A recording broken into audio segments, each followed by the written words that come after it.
उत्तराखंड विधानसभा में सत्र के 5वें दिन नियम 58 के तहत राज्य की शिक्षा व्यवस्था को लेकर जोरदार चर्चा हुई।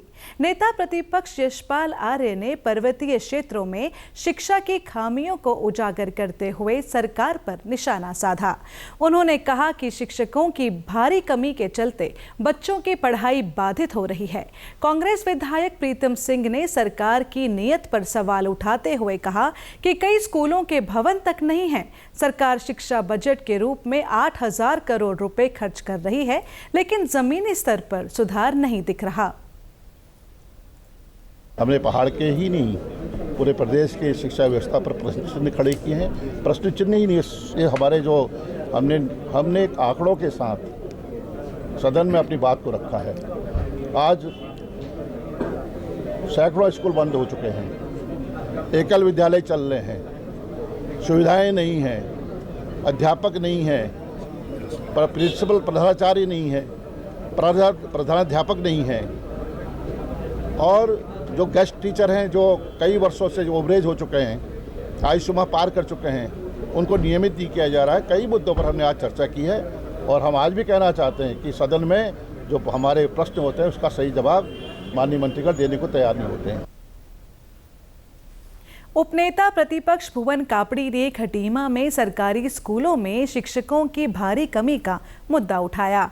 उन्होंने मिड डे मील की राशि बढ़ाने की भी मांग की।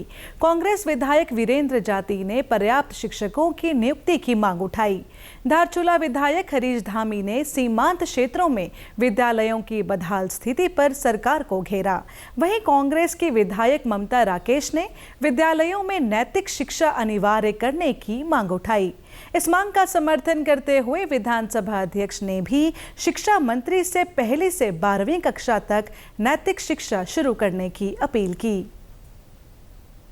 मैंने सुझाव दिया कि नैतिक शिक्षा एक सब्जेक्ट होता था जब हम छोटे थे और पहली कक्षा से ही हम नैतिक शिक्षा पढ़ते थे, जिससे हमारे मस्तिष्क में नैतिक मूल्यों का प्रति महत्व पता चलता है कि क्या नैतिक मूल्यों का महत्व है। आज जब नैतिक शिक्षा सब्जेक्ट से हम सब दूर हो गए हैं, हमारे बच्चे दूर हो गए हैं, आज उनके हाथों में नैतिक शिक्षा की पुस्तक के बजाय मोबाइल आ गए हैं, जिससे हम देख रहे हैं कि हमारे किशोरावस्था की आयु के बच्चे अपराध की तरफ बढ़ रहे हैं, चाहे नशे की प्रवृत्ति में, चाहे चोरी की प्रवृत्ति में है, इसी तरह से आपराधिक प्रवृत्तियों में लिप्त होते जा रहे हैं। तो मेरा ये मानना है कि अगर नैतिक शिक्षा पर बल दिया जाएगा तो हमारे बच्चे चरित्रवान होंगे।